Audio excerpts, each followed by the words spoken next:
We've got some more Hearthstone Grandmasters action for you guys, and we've got SamuelTsao versus DawN coming right up. And without further ado, it is going to be a Hunter versus Mage matchup again, but not the Hunter we just saw from Blitzchung. It is going to be the Mech Hunter from SamuelTsao. I believe we've got his deck list ready to go, so we can just check it out straight away and just get straight into it. What do you make? We talked a lot about mid-range Hunter, but this Mech Hunter versus Mage, what do you think, Checker? So I think the Mech Hunter is decent against the mages we've been seeing. I don't think it's as powerful as we just spoke about the mid-range Hunter, but I still think it has a decent shot at taking it down. It can run out of steam. If it gets past like turn 7-8, it can fizzle out, so it's trying to end the game quick enough that that doesn't happen. Let's see SamuelTsau's list here. He has a deadly shot included. I think most of the ladder lists might not have one of those in there. Obviously there's some power cards with like Venomizer and Missile Launcher, which can help clear wide boards. A lot of the magnetic minions we have here can just help push face, kind of like a pseudo charge, but also a buff card. Yeah, list looks pretty standard. Nothing crazy stands out to me just yet. Yeah, I think it's just that the Bronze Gatekeeper, I would say, isn't 100% standard. Yep. For maybe the base list you'd queue up on ladder. But right. It would be good for mirrors, for example, just creating like adding that extra high health. And, right. It's gonna enemy hunters outside of poison and maybe the spider bombs, depending, is gonna kind of struggle to deal with. And it's just more of a steady curve, right? Because a lot of your 2-drops tend to stick around because it's just that kind of meta game at the moment where on curve a 2-drop is actually normally quite hard to deal with on that same turn. So it means that there's the chance of you getting a 3-drop that can then just start snowballing as you really want to. Yep. With a deck like this, it's going to be pretty high for SamuelTsao. But now the player and the mage who has to deal with this aggressiveness from SamuelTsao is going to be DawN. He's going to be bringing in his Cyclone Mage. We did see DawN play yesterday in a pretty tense series versus Tyler, and he did end up taking the win as well. So I do believe the standings weren't quite right earlier, where DawN is actually also 3-0. So far in this tournament, so doing fantastic. And he beat down Warrior yesterday, but can he do it with this Mage and take down SamuelTsao's Hunter? All right, so we do see a lot of 2-ofs in this list as opposed to some of the singleton cards we saw in Blood Trail's deck earlier. We have 2 Vex Crows in the main list, which helps a lot against exactly this matchup. It helps you go a bit wide and helps you kind of fight against the mechs that can come down, or even against a mid-range Hunter, for example. It can help deal with a lot of the early threats. 2 Banana Buffoons, not everyone's running 2 of those, so having some extra spells in hand and just bigger hand size helps as well. We see no Rabble Bouncers in the list, so it looks like DawN decided he doesn't quite want those. But we still see all the Giants. We have Silvex in there. Harrison on the main list, not going to come to effect too much against Hunters, but still in there in case he happens to hit some Warriors. Yeah, just in case. But for me, really, just the chance of Vex Crow going wide really helps because Mech Hunter isn't reactive, right? It doesn't really deal with, the only way it deals with your opponent is if your opponent makes either a big singular minion or a taunt you want to get to. Outside of that, other than specifically the Venomizer and Missile Launcher, you don't really deal with your opponent's wide board. You kind of just go face until they die is the overall game plan. So I think that some of DawN's techs are actually pretty decent here. He's going to be able to get the job done. He does have secondary and tertiary decks available, although they don't particularly look like they are built to deal that well with a Mech Hunter. So I imagine that no matter what, DawN's going to be sticking on his main list. Yeah, it looks like it. SamuelTsao doesn't have any Unleash the Hounds in his main list, and in none of his lists actually, so it could be a little difficult to get through, like we've been talking about, mirror images, a board like that. Of course, Ray of Frost can be pretty good against a lot of the mechs if they end up going tall and not super wide. Yeah, I wonder if as well DawN's feeling any kind of pressure to just keep up this Cloud9 dominance we've been seeing in Grandmasters so far, because I believe they are a lot flawless victory, at least up until this point. I think Kalento may have dropped. Oh, did he lose yesterday? I believe he may have against Phenomeno. Yep. Okay, well, we'll forget about other regions. It's all about APAC anyway, APAC, right. So let's just bring them back here. But even with that, like being, what, 8-1? That's incredible. It's very, very crazy, isn't it? Very powerful. But he does have his work out from here, as the reason that players are bringing Hunter is to beat up on mages. So SamuelTsao got a decent read and managed to hit a good matchup for him. So we're going to find out very, very quickly if he's going to be able to get it done. Because once again, as I feel is the theme of at least the Asia-Pacific region, is we don't mess around with game time here. All these players play particularly fast, I think, as well, as a region. Yeah. And also, they always end up just hitting matchups that are going to end pretty quickly one way or another. I think we've cast, what, one Warrior Mirror? Yeah. In the whole of like nearly 2 weeks. And there's no Warrior Mirrors this week, I believe, too. Yeah, we've dodged them. We're doing pretty well here so far. Let's go into it. SamuelTsao on the Hunter versus DawN on the Mage. SamuelTsao does have one of the more aggressive openings for Mech Hunter. There is only one mana minion in the deck. Well, two if you count 2 copies, but Right. Mecher is the only thing you can just play out on one that puts something on the board. You can use tracking, but it doesn't develop anything. So It's one of the reasons being on coin for Mech Hunter, I think, is really good, because it's way more likely you have a 2-drop. Yep. So often you can go 2-drop into 2-drop, and you see the respect already and the difference in how you have to play this matchup as a mage. Is Khadgar normally, you know, a power card used in a lot of powerful combos, mainly with Conjurer's Corn, of course, is just being played as a 2-mana 2/2, because you need to stop this mech train running straight through you. yeah, DawN knows he needs to put something on the board and start contesting, not just ping off and hope that's going to be enough, and kind of hold all the cards back until he has that crazy combo, because you might not always have that, you know, perfect crazy combo, so you got to make do with like half combos or something. Right. a bit more kind of restricted, and then if you hold back too long, you take too much damage, and by the time you have that kind of half combo out there, it's not enough, and the damage just bleeds through.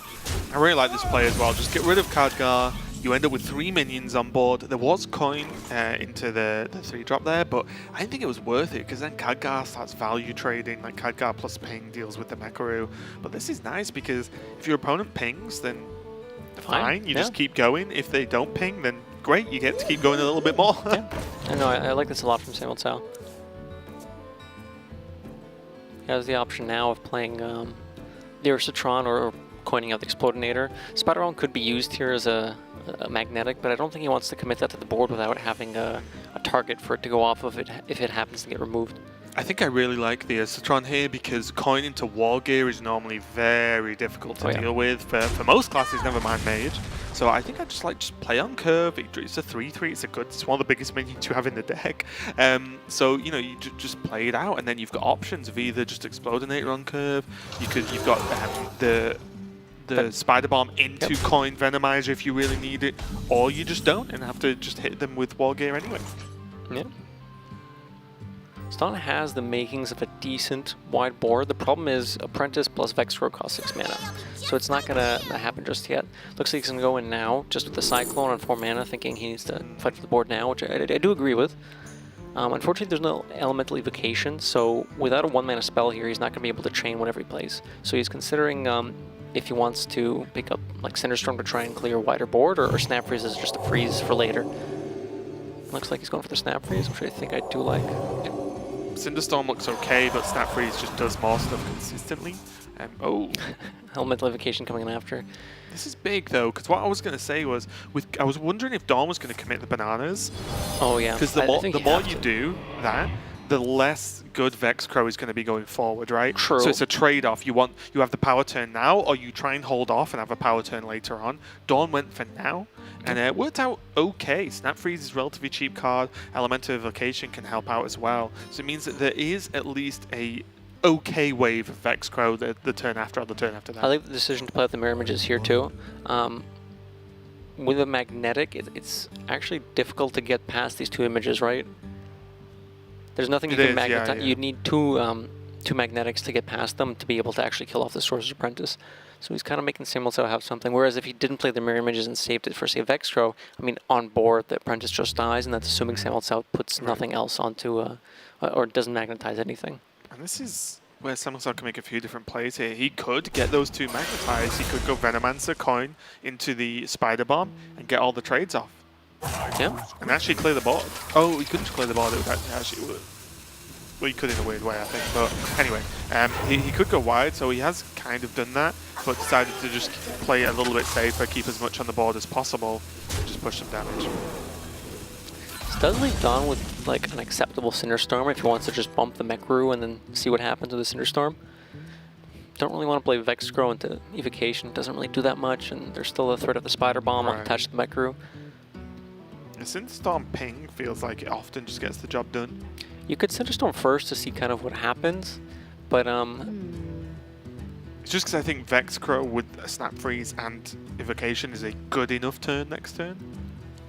so Cinderstorm first is a punish if you happen to kill off the Mech Crew and the Spider Bomb goes off. So I think the trade is just a lot safer. Yeah. There are some instances where if you Cinderstorm first, you kind of give the Cinderstorm more minion targets to hit. Whereas if you bump in, there's a chance it kills off the one target and then hits face a couple more times. But I think this was just fine. The ordering was good. I think Stargate, it's not the fastest game I've ever seen of Mech Hunter. SamuelTsao has been kept in check quite well by DawN, Okay. but it only takes a couple of turns and already DawN's just getting a little bit dry on actual playable resources here. And this is the thing, if you make the Mage kind of commit some of the resources early without going for those super big crazy combos, it becomes a lot more difficult for the Mage to win. It kind of runs out of cast, Giants become unplayable, there's fewer spells to combo. Not to say that this was wrong from DawN's perspective. I think it was very correct of him to try to fight for the board with the early Apprentice Cyclone and the Khadgar. Do you think that you actually just Elemental Evocation Giant this turn? If you are DawN. I'm not saying if you are us, when we can see both hands. I'm saying if you are DawN, you've just seen Spider Bomb and the Venomizer. That is a lot of the answers to a Giant. I think you do. Your point it's going to get really punished, but as DawN... Yeah, I think you do need to. I don't think Vexcrow Evocation Snap Freeze is going to do just enough. I think if you Elemental Evocation Mountain Giant, it begs... SamuelTsao needs to have exactly second Venomizer or second Spider Bomb. In that case, it's going to be used up. Otherwise, he's going to need like a War Gear, and then everything has to trade to the Giant. Right. So we can see now with that Spider Bomb in hand, SamuelTsao can clean this up easily and also just play another Ursatron as well and just keep cooking. Keeps the Explodinator on board too. You can just magnetize the Spider Bomb to one of the Goblin Bombs, triggering the Death Rattle as well, which deals an extra 2 damage to DawN. So she's starting to get some damage on the board. So the thing is, DawN isn't out of it yet. Like one cheap spell away, like if he draws a Ray of Frost or something, he's back in it. This Vexcrow with a Ray of Frost can help freeze up the board, let him go wide, and then actually give him a chance to develop a Sea Giant. You could also go Ray of Frost, Snap Freeze if that comes off the top. A Magic Trick could help too, another Mirror Image. So there's some good draws. That's the thing that's important as well, is the second SamuelTsao goes wide, Sea Giant Conjures Calling is not huge in terms of defensive, but you can just OTK your opponent next turn, even if they're from on 30. A lot of the 10 drops have such quite high attack, and some of them even have rush as well, along with Big Bad Archmage, which doesn't have giant attack on its own, but generates an additional 6 drop, which obviously is more power. Oh, that's unfortunate. If you had something else you could Conjure Calling, you could play with the Stargazer Luna and Conjure Calling it. Unfortunately, if you go Stargazer Luna and Conjures Calling the Luna, you do not get the card draw of it. I like this from DawN, just play out the Sea Giant. Vexcrow is not really going to be doing much by itself with just a Snap Freeze, and the Snap Freeze you might even want to save for a bigger magnetized minion later. Also, from DawN's perspective, you've now seen 3 of the hard removal for SamuelTsao, so it's like, all right, you have a 4th. It's going to run out at some point, right? And if you don't, you got sink 8 damage into it, or don't, and then, Conjure Calling can come out. It's really weird now as well, right? Because SamuelTsao's got the choice of War Gear, trade. Yep. Gone. Forget about the Giant. And you've got to assume DawN's running out of threats at some point. If he doesn't trade, then it does open up a Conjurer's Calling comeback, basically. It feels bad to just chunk 8 damage and just miss 8 damage to face. 10 with hero power, of course. If it was a Mountain Giant, I think I would have traded into it. But with a Sea Giant, I'm thinking, I kind of want to push 11. I think you trade because right now, all I think is how do you actually lose? And I think you lose more often than not to a Conjurer's Calling than you do to the game continuing. I disagree. Really? If you Warg your go face right now, that's, look at this, 11, 13 damage. SamuelTsao disagrees. I would have liked going face here. Like we talked about, there's very few defensive options. There's like 1, 2 defensive options you can get off of Conjurer's Calling a Sea Giant. But if you set your opponent down to, he would have had how much less health? 10 less health? DawN would have been at 10. I think from SamuelTsao's perspective, if there was a Ray of Frost, that would have happened already on the Cyclone turn, or would it, I mean, he could have used it to prevent some of the damage coming in this turn as well. Actually, no, this turn he spent his full mana on Sea Giant. Yes. But the Ray of Frost would have had to have been drawn the last couple turns. I think I would have liked chipping face there. Interesting, yeah. Because for me, I'm more just thinking like, how do I even lose this game if I kill this giant? You've dealt with a mountain giant and a sea giant. They clearly don't have tons of good stuff. So if I just kill this one sea giant, do I ever lose? That would be my thought. I mean, this is a great pick. Wild Pyromancer coming off of the Vexcro. It's kind of funny. I mean, I can't say something like, oh, you'd be playing around exactly Stargazer, Luna, Conch Calling, whatever, but I don't know. I feel like if you take too much time from SamuelTsAo's side, you're giving the Mage time to find some out. Like, we saw yesterday, forgive me, I forget who was playing, but the game where we had the crazy Omega Medic, you know, Ziliac stuff, that happened because the Mage had too much time. Granted, that game was a little bit different. DawN, wasn't it? Was it exactly? Yeah, was it DawN versus Tyler? No, it wasn't DawN versus Tyler. It wasn't the Warrior. That was the Hakar, right? Yeah. That was the Bloods one, never mind. But yeah, I do agree. It's kind of tough, right? Because one of the things I view as well is because of DawN's hand size is relatively low, it at best costs 3 mana to Arcane Intellect to draw more cards, right? Right. And if they're spending 3 mana, then Mage doesn't do much else because we've already seen, you know, a Cyclone turn as well. 2 giants are already gone. I like the trade from SamuelTsAo, but we'll see how it pans out for him because it's all good and well as saying what we like, but what actually happens is the most important thing. Bring up the Vexcro, and I'm expecting Stargazer Luna because that's kind of the most threatening here. Unfortunately, the Wild Pyro is left on the board, so one spell use from DawN will help clear up the entire board on SamuelTsAo's side. That being said, there's not much else DawN can do on his turn, but... Did you just use the Snap Freeze now? Because everything else, I think, is a waste, right? Oh, I guess you keep it. I guess just one Ray of Frost is fine now. He has 2. Like, trade Ray of Frost. Yeah, I think having the option to Snap Freeze might be fine if, like, another Warrior comes down. The frustrating part is it leaves him with 0 board.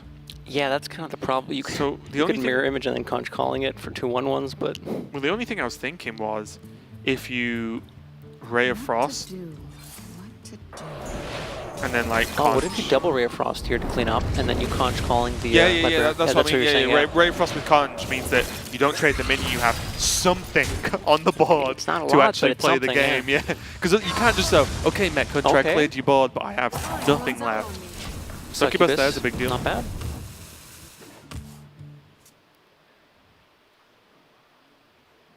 Okay, so the pressure is starting to peter out a little bit here from SamuelTsAo, but he does have 25 health and only 6 power on the opponent's side of the board, so definitely not the end of the world when you consider that this Explodinator is already 4 damage almost all the time. I'd like to see him play out the Frame Bot and start weaving in hero powers instead of playing the Menace. The Menace can be played next turn with Magnetic. Just has charge, right? Exactly. So no need to drop it down to just get pinged or something.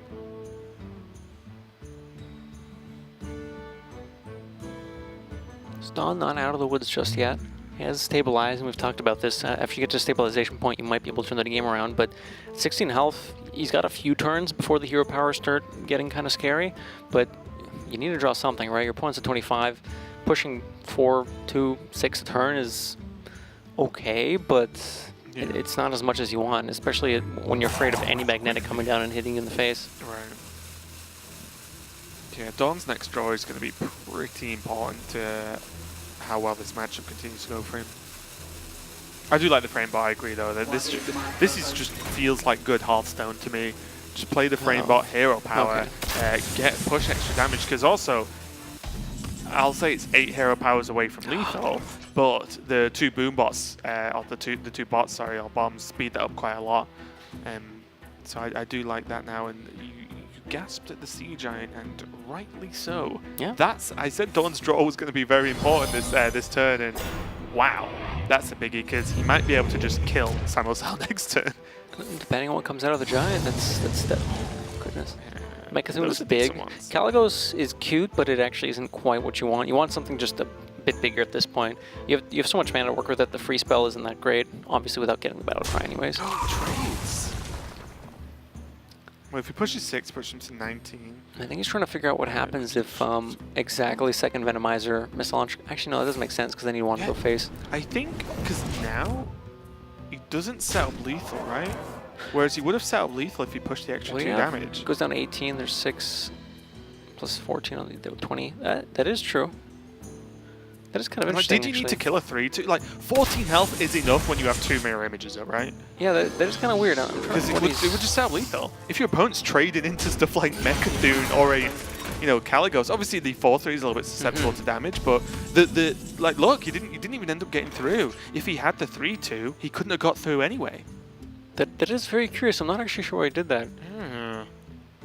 Because straight away, when you see a Sea Giant turn with Conjurer's Calling, all I think is a lot of the time you push a lot of damage the turn after, a lot. And especially, yes, he got 4 attack with the Caligos, but he got Mechathune, it's still which is 10 enough, attack. So you could set up lethal there, and he just didn't. And that is kind of odd. Let's see what happens. I mean, he's still in a good spot because SamuelTsao on 0 cards. So here's the thing about what other cards SamuelTsao has left in his deck that could potentially stop him from delivering lethal next turn. A Deadly Shot on the Mechathune could happen. Unlikely, but then at that point you'd want to have gone face, right? Yeah. You probably want to freeze the board. Ooh. I don't know if you need to play this Mountain Giant. I think this is a little... I thought it was going to be triple freeze. I think triple freeze would have been a lot safer. And like, don't get me wrong, this is still fine, and I don't think there's anything in Samuel's deck that can stop this lethal happening from DawN. Yeah. Ziliak's cute, but I don't think it's going to be enough. The Venomizer let him kill something off, but when you're at 2 health, killing something off isn't good enough. The issue with Ziliak's against Mage is always just that ping, isn't it?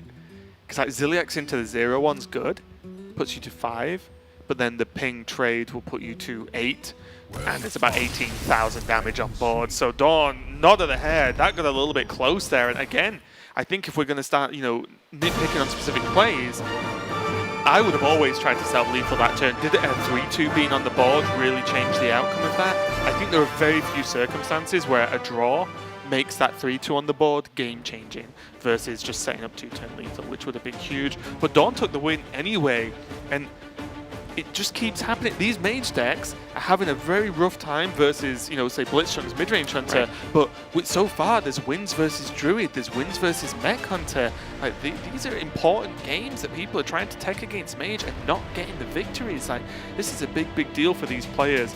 The match is not over yet, though, and SamuelTsao could fight back and win the next 2 to take the series. We're going to find out if he does it right after this.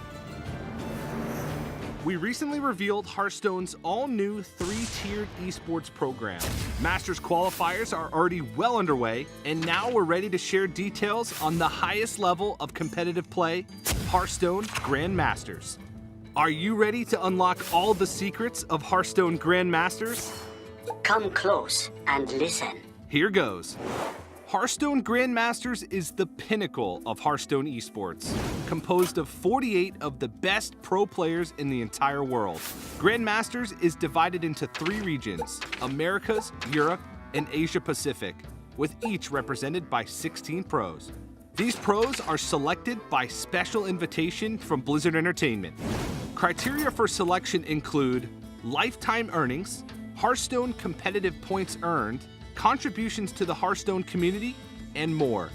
So who are the lucky Grandmasters? Stay tuned, because in the coming weeks we'll be revealing the inaugural Grandmaster roster region by region.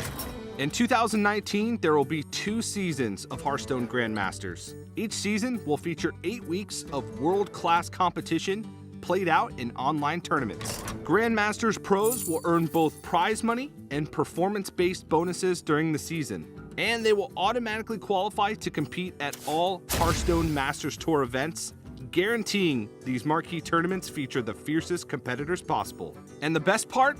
You won't miss a second of the action, because matches will be broadcast live on twitch.tv/playhearthstone.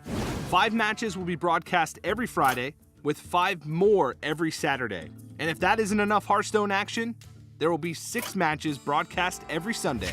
More souls! Mark your calendars, because the first season begins on May 17th. Hearthstone Grandmasters is the pinnacle of professional Hearthstone, where the world's best pros battle it out every weekend online. Think you've got what it takes to reach the top? The path to Grandmasters starts with our Masters qualifier tournaments, So sign up today.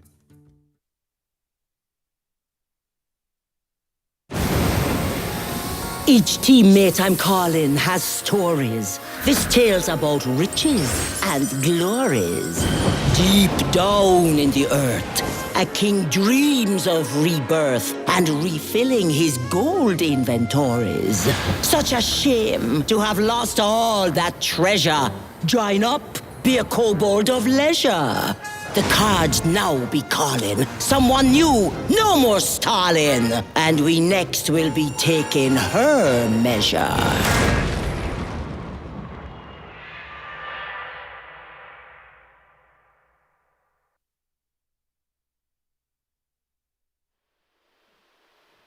It's Mage taking on all comers here today in the Grandmasters for the Asia Pacific region, and we are getting we're in the middle of right now SamuelTsao versus DawN.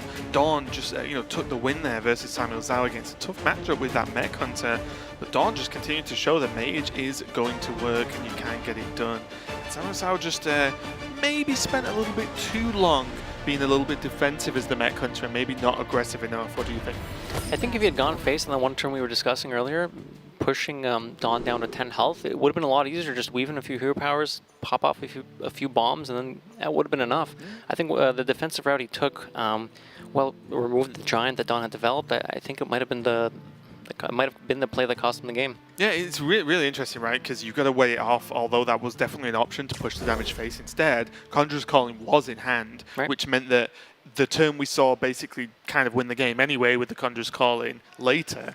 Ended up happening earlier, and does that actually win the game for DawN quicker instead of SamuelTsao? I don't know. We can't turn back the time or live in one of the alternate universes that are being made, but DawN is going to be kicking off here with a pretty decent opening hand. I would say not mind-blowing, but the way the hand works together, which is what you always have to look at in the Cyclone Mage, isn't half bad. There's the Banana Buffoon, and then potentially as a turn 4 play, the 2 bananas with the Evocation plus the Mana Cyclone.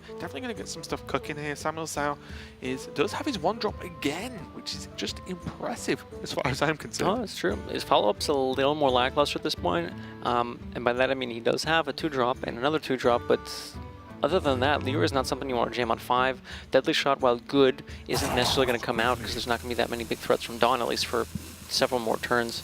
So SamuelTsao is going to have some early pressure, but 3 one-attack minions isn't quite the exact pressure you want. So we'll see if he draws something that can help him develop a bit more aggressively. Yeah, just to note as well that both players are on their primary deck. They haven't changed, which is why we've not spoken about it yet, but just so you guys are aware that these are still just the same decks. The tech that they have for other matchups aren't relevant here. And again, kind of shows that both players were expected to go against something similar, right? Yeah. SamuelTsao brought Hunter to try and beat Mage, so why wouldn't your primary deck be set up for Mage?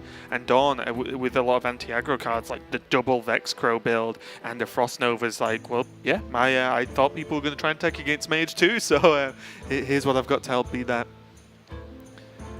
SamuelTsao, I don't think needs to get too flashy right now. You can just play the upgradable Framebot.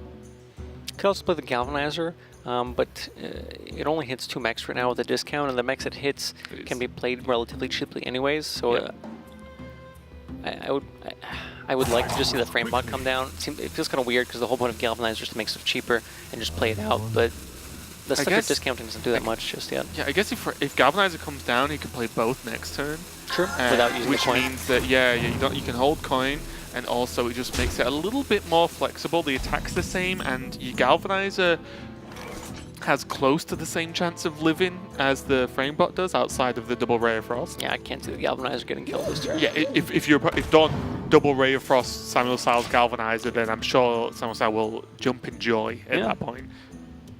With the Apprentice pickup, this opens up a lot of stuff for DawN. He could wait a couple more turns if there's not that much pressure from SamuelTsao and go for the Vexcrow in combination with the Apprentice. But if he does see SamuelTsao become a bit more aggressive, he can just switch to like an Apprentice, Banana, Evocation, Cyclone game plan. Right. I wonder. SamuelTsao, knowing that he can't just do nothing, develop another Mecharoo by itself, he needs to put a bit more power on the board. he chooses to use the Spider Bomb now. Having a Deadly Shot on hand is nice too, so even if DawN does remove the Galvanizer, getting rid of the Spider Bomb Death Rattle, there is still some way to deal with a big threat if it comes down. And hold on to your seats here, as this boy. is going to be a big turn for DawN. The Sorcerer's Apprentice into the multitude of zero-cost spells, into the free Mana Cyclone is going to create some funky time for DawN now, as this is going to be such a sick... Like, regardless of what spells DawN gets from this Mana Cyclone, this turn's just good. Yeah. Like, anyway, it just doesn't really matter. Choosing to save the other Ray of Frost. Seeing what he gets off of the Mana Cyclone first. Tome of Intellect, not bad. Ooh, he gets the Icicle too. A reroll. Okay. That's not a bad shout. Power That's of Creation, although a little bit late, has such a high chance of getting Taunt minions that it could come out, work out being a little bit clutch in the late game. Entity kind of awkward in this matchup because a lot of the time when the Mech Hunter has board already, they're just going to magnetize something, and that magnetizing does not actually spawn the minion by itself, so it doesn't proc them in their entity. Yeah. I do like the Ray of Frost, although you could argue they're low priority targets. It actually has the knock-on effect of giving SamuelTsao a bad follow-up turn. You just said about magnetizing things. Well, the magnetizing doesn't gain charge effectively. You don't get the buff that you can swing with that turn. And this sets up a very good turn and good follow-up for DawN with either this Ziliax, or if these minions live, even just Vex grow into a 1-cost is pretty nice. True.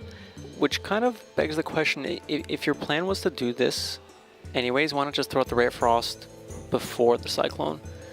I understand you can wait and see what you get off of the Cyclone first, and then decide if you want a Ray of Frost. But I mean, if worst case scenario you didn't get anything good and you were gonna use it anyways, you might as well use it. And then worst case you get something good that you can still use later, but you get one more spell this way. Yeah, I wonder if just flexibility is worth more than, because the problem is he might not have frozen it if he got different spells. Right. And then the problem is you've like wasted a freeze, so to speak. So I guess that's the problem, right? You trade off one card by being able to be a bit more flexible going forward. Fair. And SamuelTsao just kind of having to go all in here. And also, a really funny interaction is when you get Scorched from a Mana Cyclone, it's always procced because Mana Cyclone is an elemental. Yeah. So it's a really nice thing where you might just see Scorch instantly and be like, wow, 4 cost? Like, just to kill a minion? That's, maybe a lot. But it's always 1 cost on the following turn. I wonder. Also, Deadly Shot used. It's just giant go. Yeah, that's the thing. DawN has to consider, okay, well, we've seen a Spider Bomb, we've seen a Deadly Shot. Do I just trade off this Spider Bomb Galvanizer and just play out my Giant? I actually don't think that... Because, I mean, you don't have to, but it's not terrible. I think yeah, you know what? I went back and forth for a second there. It's not so much about the Giant, but I think you do want to just get rid of this bomb. So, so it's gone, right? Either way, I think the bomb goes. And if the bomb goes, I think the best follow-up turn is the Giant. Yeah. 1 Deadly Shot, 1 bomb, gone. It's unlikely. Scorch is still going to be active because Mountain Giant is an elemental. I like this a lot. So SamuelTsao does not have a lot of gas left. You could choose to go Leroy here, which lets him kill off the Giant. But he's left with not a whole lot left on board after that. So, and the issue is DawN's at 28, so it's not like it's nutty, isn't it? Yeah, he can't just say, okay, I can't deal with board, time to go face, because face has a lot of health. It's scary when you're playing one of the most outright aggressive decks in the game right now, and your opponent's on 28 on turn 5, on their turn 6 now, and you've brought this deck to beat your opponent's archetype. Vex are coming down, not going to be too fancy, but just good enough. Juggler, okay. Oh my god. Juggler. No complaints there. Can even play Khadgar and then play more spells, which procs more summons off the Vex Crow, which procs Jugglers. Like Khadgar Ziliax next turn is more than okay. And that turn's just good. Oh wow. Khadgar, mirror image. Haha. So SamuelTsao does need to have to find his Venomizer and Missile Launcher. That's when he needs to be able to get back into the game. So from DawN's perspective, he has to think, okay, the only thing that lets SamuelTsao get back in the game is exactly a Venomizer Missile Launcher. So I need to make sure I commit enough to the board that I can be aggressive and try to end out the game, but I can't commit so much that I lose to exactly that. DawN just smiled there because he realized he actually just misplayed a little bit. He wanted to clear the board fully, so he played Khadgar first.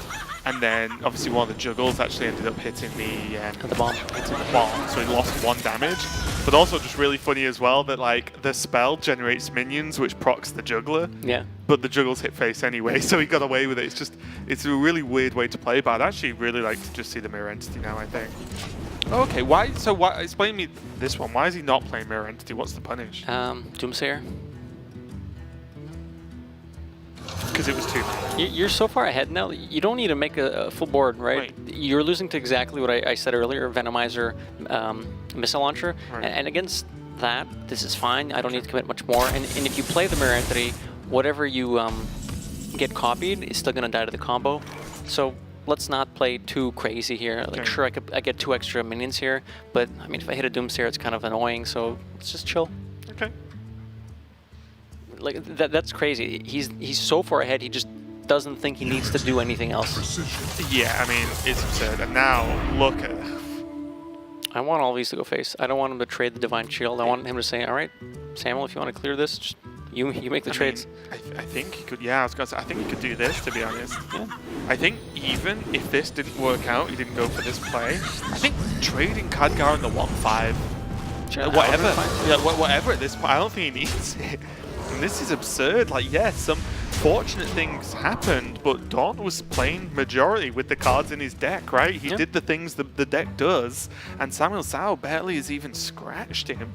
And yes, it's obviously fortunate that you know, a mech was generated from the Vex Crow along with the Juggler, but even without that, I think it would have been fine. Like, this Ziliax onto the upgradable frame bar is obviously absolutely gigantic, but this is just a problem, right? It's like, yeah, that's just going to be game, and DawN for the cheeky. Mage, there you go.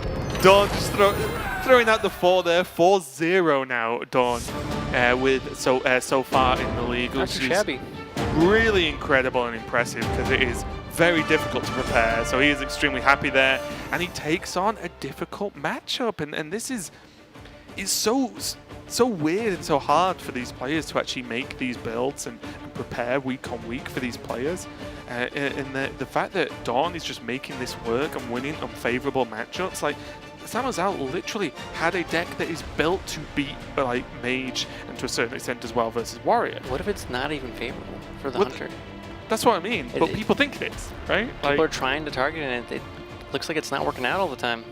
Yeah, and really just a tale of 2 hunters, I think, so far already today, because Mech Hunter looked miserable in most extents there versus DawN's Mage, whereas the mid-range hunter from Blitzchung looked absolutely fantastic versus Mage. So I think some players might have to go back to the drawing board, but that was another 2-0 sweep here. Congratulations to DawN.